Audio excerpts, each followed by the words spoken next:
Assalamualaikum warahmatullahi wabarakatuh. Alhamdulillah rabbil alamin. Wassalatu wassalamu ala ashrafil anbiya'i wal mursalin Sayyidina Muhammadin wa ala alihi wa ashabihi ajma'in. Faqala Allah Ta'ala fi kitabihil karim ba'da a'udzubillahi minasyaitonir rajim. Ya ayyuhalladzina amanu taqullaha haqqa tuqatihi wa la tamutunna illa wa antum muslimun. Wa qala ta'ala fi ayatin ukhra wa idza qara'tal qur'ana ja'alna bainaka wa bainal ladzina la yu'minuna bil akhirati hijaban mastura. Amma ba'd.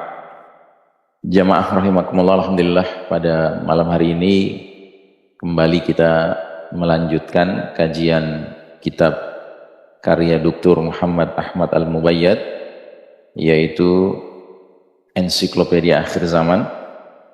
Dan malam ini kita memasuki pembicaraan yang berikutnya, bahasan alamatus sa'ah yang berikutnya, yaitu dari halaman 166 di bawah subjudul Berita Nabi Muhammad sallallahu alaihi wasallam atas peristiwa yang terjadi pada masa Bani Umayyah dan Abbasiyah. Jadi kita sudah menyelesaikan hadis-hadis mengenai alamatus sa'ah yang berkaitan dengan fase Khulafa'ur Rasyidin, para khalifah-khalifah yang terbimbing oleh Allah Ta'ala di periode khilafatun ala minhajin nubuwah. Dan yang terakhir kita bicarakan soal Ali bin Abi Thalib, selanjutnya Hasan bin Ali bin Abi Thalib. Nah, dalam kitab Ensiklopedia Akhir Zaman ini Syekh Mubayyad mengawali pembahasannya dengan poin pertama dikasih judul Am Al-Jamaah, tahun rekonsiliasi. Setelah perang Siffin usai, Khalifah Ali bin Abi Thalib radhiyallahu an menggalang bala tentaranya kembali dalam jumlah yang sangat besar untuk menggempur Syam. Mungkin untuk mengingatkan, menyegarkan ingatan kita kembali,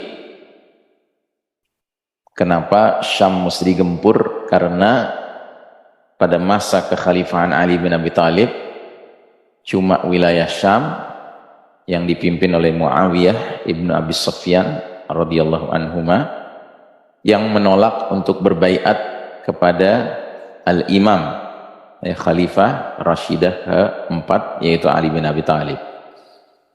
Setelah upaya pertama melakukan penggempuran, berakhir dengan terjadinya tahkim, ya. Jadi ada upaya untuk mencari jalan tengah, tapi tidak ada hasilnya, sehingga masing-masing kembali ke negeri asalnya.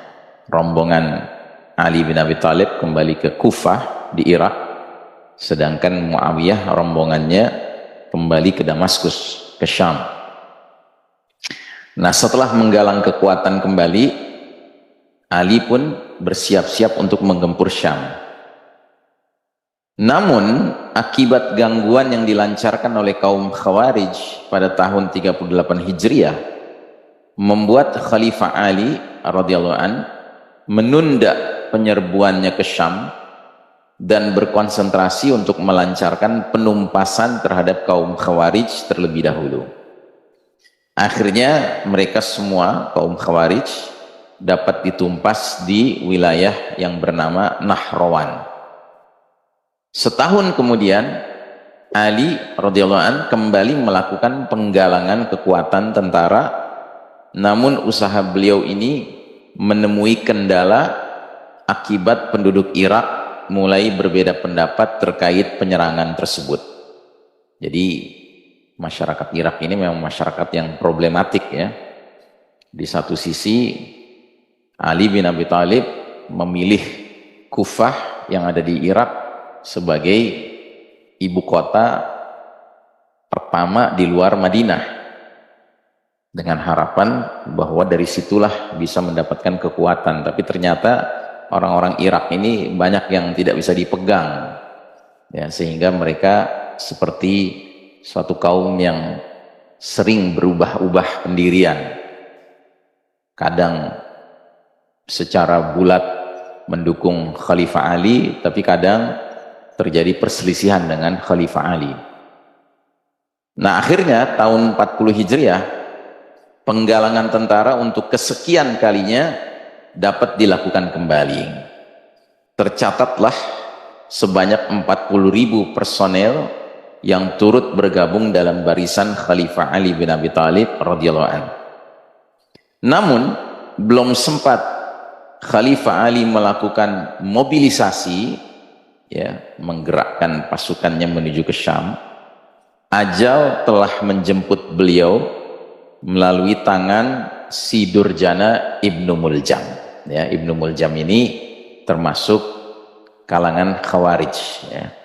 Bahkan Ibnu Muljam ini di dalam merencanakan pembunuhan Khalifah Ali, dia bersama 2 orang Khawarij lagi, dan mereka berbulat tekad merencanakan untuk melakukan pembunuhan di kota Mekah. Jadi rencananya itu dibahasnya di kota Mekah. Bertiga, tiga-tiganya orang Khawarij, dan masing-masing punya tugas untuk membunuh tokoh yang masing-masing dapat tugas melakukannya, dan diyakini ketiga tokoh ini harus dibunuh karena semuanya sudah kafir.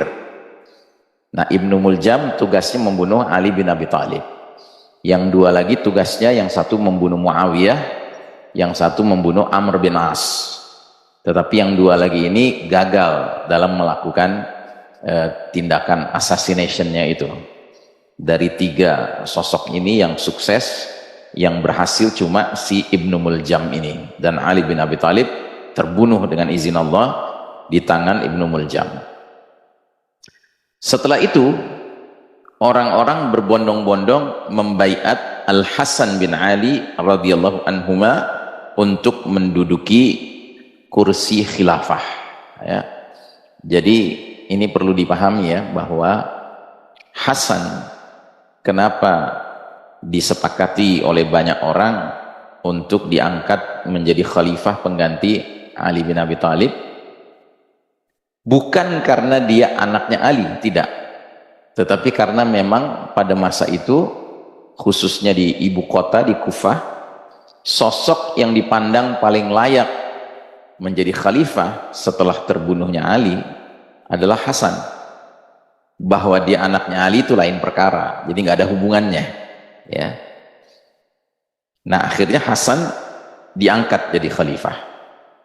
Sejak semula Al-Hasan bin Ali radhiyallahu anhuma memang tidak suka berperang.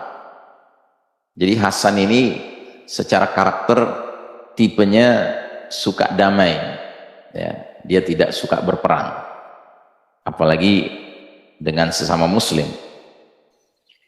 Begitu juga dengan Muawiyah radhiyallahu anhuma yang sudah mulai sadar dan bosan karena perang telah merenggut banyak nyawa kaum muslimin, ya. Jadi mungkin juga Muawiyah sudah mulai beranjak usia, ya, sehingga mulai makin wise lah gitu, makin bijak, sehingga dia juga sudah tidak bernafsu untuk menyelesaikan perkara itu dengan perang. Pada zaman inilah perjanjian damai mendapatkan jalannya, baik sebabnya yang telah ditemukan solusinya dan para pelakunya yang ingin kemaslahatan bagi umat Islam, yang sekaligus merupakan bentuk pengorbanan dari Al-Hasan bin Ali radhiyallahu anhumah. Inilah yang pernah diberitakan Nabi Muhammad SAW sebagaimana dalam beberapa hadis yang akan disampaikan. Dalam perdamaian tersebut, Al-Hasan dengan sukarela mengundurkan diri dari jabatan sebagai khalifah dan menyerahkannya kepada Muawiyah. Begitu. tapi dengan mengajukan beberapa syarat, ya, yang belakangan ternyata syarat-syarat itu tidak dipenuhi oleh Muawiyah, ya. Di antara syaratnya adalah setelah diserahkan kepada Muawiyah, jika Muawiyah wafat, Hasan masih hidup, maka kekhalifahan itu kembali kepada Hasan. Tapi qadarullah syarat ini tidak bisa dipenuhi karena Hasan wafat sebelum Muawiyah, ya. Dan karenanya ada syarat kedua, jika Muawiyah setelah menjadi khalifah, Hasan wafat terlebih dahulu, maka jabatan kekhalifahan pengganti Muawiyah nantinya diserahkan kepada umat, begitu, ya, lewat ahlul halli wal aqd. Ahlul halli wal aqd itu artinya semacam majelis syuro, orang-orang pilihan. Mungkin kalau sahabat-sahabat senior masih hidup, mereka akan dilibatkan untuk menetapkan pengganti Muawiyah. Tapi ternyata syarat kedua ini tidak dipenuhi oleh Muawiyah, ya. Jadi Muawiyah akhirnya menunjuk anaknya sendiri, Yazid bin Muawiyah, menjadi putra mahkota. Itu. Dan ini nggak pernah ada ceritanya ini di zaman Khulafaur Rasyidin. Nggak ada ceritanya Umar bin Khattab masih hidup sudah menunjuk siapa calonnya, tidak ada, ya. Utsman bin Affan masih hidup sudah menunjuk siapa calonnya, apalagi calonnya anak kandungnya sendiri, itu nggak pernah, nggak ada kejadian. Sebenarnya ada kejadian sudah menunjuk kemungkinan calon, yaitu waktu Abu Bakar sudah mengisyaratkan beliau ingin penggantinya Umar, tapi Umar kan bukan anaknya Abu Bakar, gitu. Dan umat waktu itu juga setuju dengan pandangannya Abu Bakar Siddiq menunjuk Umar sebagai pengganti beliau jika beliau wafat.